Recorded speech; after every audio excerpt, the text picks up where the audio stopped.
सभी भक्तों को जय श्री राम।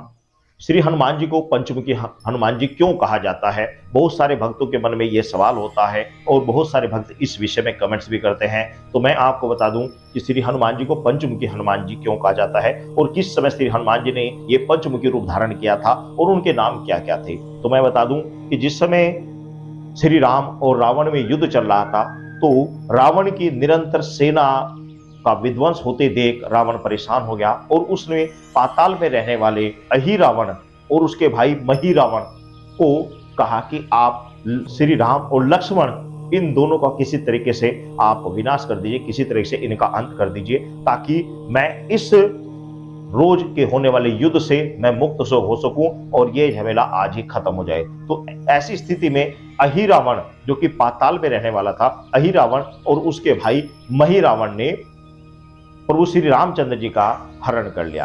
प्रभु श्री रामचंद्र और लक्ष्मण जी का हरण कर पाताल लोक में ले गए। तो उनके पीछे पीछे विभीषण के कहने पर श्री हनुमान जी भी गए और हनुमान जी जब पाताल लोक में पहुंचे तो वो जब वहां पर गए, जाने के बाद उन्होंने वहां पर देखा कि वहां पर कामाक्षी देवी का स्थान है और कामाक्षी देवी जो कि वहां पर विद्वान थी। तो जैसे ही वो उसके पास जाने लगे तो रास्ते में मकर ध्वज नाम के एक वानर ने श्री हनुमान जी को रोका और उनसे कहा कि तुम यहाँ कौन हो और किस प्रयोजन से आए हो। तो तब हनुमान जी ने अपने आने का प्रयोजन बताया। तब मकर ध्वज ने बताया कि मैं हनुमान जी का पुत्र हूं। तो हनुमान जी अचंभित रह गए कि मेरा पुत्र मकर ध्वज कैसे हो सकता है। तो तब मकर ध्वज ने बताया कि एक समय जब आप लंका को जलाकर भस्मीभूत कर आप वापस लौट रहे थे तो आपके पसीने की बूंद को मछली ने निगल लिया था, जिससे मकर ध्वज का जन्म हुआ था।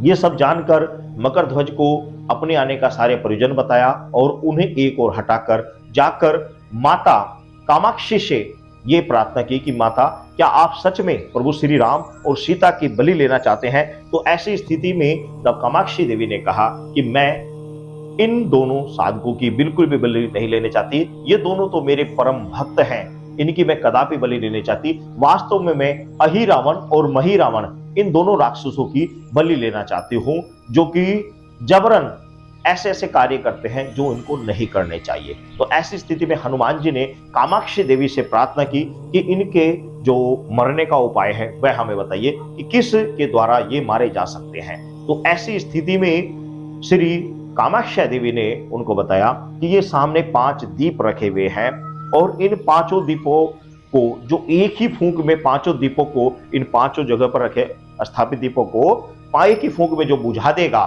तब जाकर इनकी मृत्यु हो सकती है। तो ऐसी स्थिति में हनुमान जी ने पंचमुखी रूप धारण किया। उन्होंने 5 रूप धारण किए और अलग अलग दिशाओं में जाकर उन्होंने 5 दीपों को एक साथ बुझाया।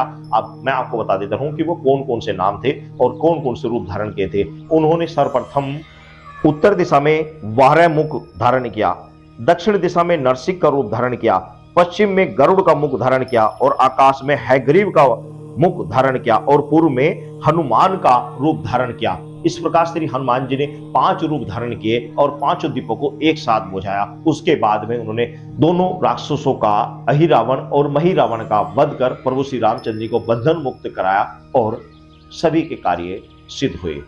इस प्रकार श्री हनुमान जी ने दोनों राक्षसों का वध कर मकर ध्वज को पाताल लोक का राजा बनाया और उसे धर्म पर चलने की शिक्षा ग्रह देकर वापस रामादल में आए। पंचमुखी हनुमान जी के पूजा करने से रिद्धि सिद्धि प्राप्त होती है। पंचमुखी हनुमान जी की पूजा करने से धन की प्राप्ति होती है, साथ ही पुत्र आदि की भी प्राप्ति होती है। पंचमुखी हनुमान जी की पूजा करने से घर में सुख शांति आती है। पंचमुखी हनुमान जी की पूजा करने से तमाम प्रकार के जितने भी संकट हैं सभी बड़ी शीघ्र मिट जाते हैं। मुख्य कारण क्या है कि आप एक ही समय में 5 रूपों की पूजा कर रहे हैं। एक समय में हनुमान जी के 5 रूप जो अलग अलग धारण किए 5 रूपों की पूजा एक ही बार में हो जाती है। तो इसलिए भी हनुमान जी की पंचमुखी रूप की पूजा करने का महत्व कई गुना ज्यादा बढ़ जाता है। इसलिए साधक पंचमुखी हनुमान जी की पूजा करते हैं। सभी भक्तों को जय श्री राम।